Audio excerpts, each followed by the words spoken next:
J'espère que cette page d'histoire qui se trouve, c'est la mienne, mais enfin, il n'y a pas que moi. Il y a cette histoire des quartiers nord, l'Algérie, la France impérialiste de l'époque, peut-on dire, aujourd'hui, ma foi. Et puis, la prison. Je vais en dire deux mots, bien que je ne sois pas un spécialiste de la prison. J'ai aussi un peu étudié le sujet, hein, entre autres études. La prison produit, comme le dit la conclusion du film, 80% de récidive. N'importe quel chef d'entreprise, au regard de ces chiffres, dépose son bilan, c'est évident.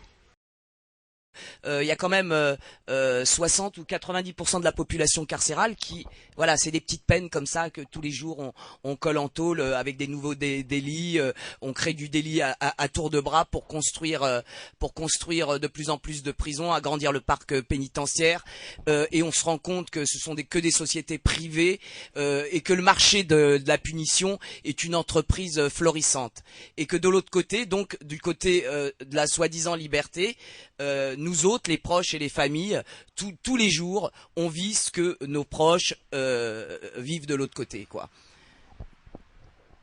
Vous savez, la véritable mort de l'homme, ce n'est pas tant la mort clinique, c'est la souffrance. Je ne parle pas de spirituel, c'est la souffrance. Là est la véritable mort de l'homme. Et la prison, c'est la souffrance au quotidien. Pendant 25 ans, ce qui me concerne, et tous ceux qui y sont, ceux dont tu as parlé tout à l'heure, tes fils, et puis les fils des autres, et puis tous ceux qui sont en prison, tous ceux qui ont à subir cette souffrance-là, ils meurent tous les jours. Parce que la prison, ce n'est pas la joie. Ce n'est pas le club med, tant soit que ce soit quelque chose de bien, mais enfin, ce n'est pas le plaisir. C'est le castrat, ça commence par ça, tu n'as plus de couilles, on te coupe les couilles. Alors moi, ce n'est pas sur le plan phallocrate ou bien pornocrate que j'évoque cet aspect-là. C'est simplement sur le fait que tu n'existes plus dans tes affects. Tu es totalement nié. On t'apprend simplement la négation de toi. On t'oblige dans la négation de toi. En fait, moi, j'étais pas tout à fait d'accord avec ce que tu disais parce que tu parlais encore de sanctions et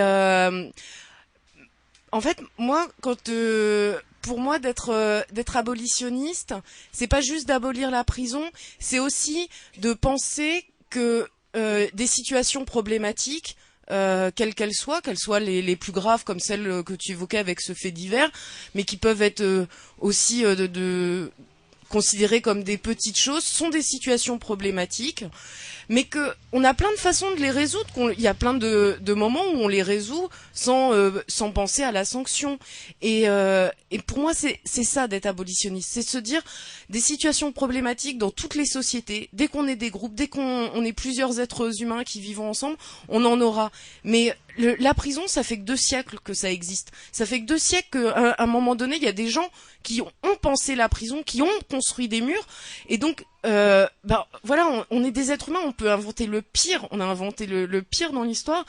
Pourquoi on n'aurait pas justement cette énergie pour inventer le meilleur et penser à une civilisation de l'après-punition?